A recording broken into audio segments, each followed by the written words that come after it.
जय भीम दोस्तों। देखिए, आज भीम आर्मी राष्ट्रीय अध्यक्ष विनय रतन सिंह पहुँचे हैदराबाद तेलंगाना राजीव गांधी एयरपोर्ट पहुँचते ही उनको फूल और माला से स्वागत किया गया, सम्मानित किया गया।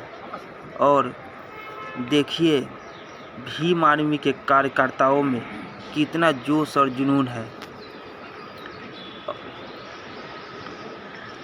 अब यहाँ से विनय रतन सिंह अपने कार में बैठ गए, यहाँ होटलों के लिए रवाना होंगे।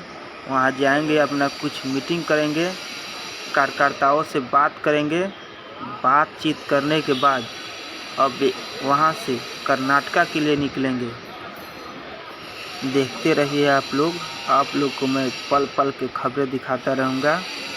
देखिए, विनय रतन सिंह अपने कार्यकर्ताओं से बात करते हुए, देखिए यहाँ पर लोग कैसे मिल रहे हैं, कितना जोश और जुनून है भीम आर्मी के कार्यकर्ताओं में।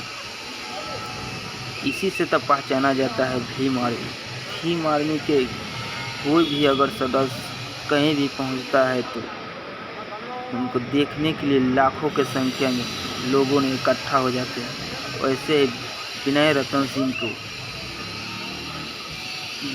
सिंह से मिलने के लिए देखिए एयरपोर्ट पर कितने लोग पहुंच गए हैं। अब यहाँ से निकलेंगे विनय रतन सिंह। देखिए, अब गाड़ी चल रही है, देखिए निकल गए। जय हिंद दोस्तों।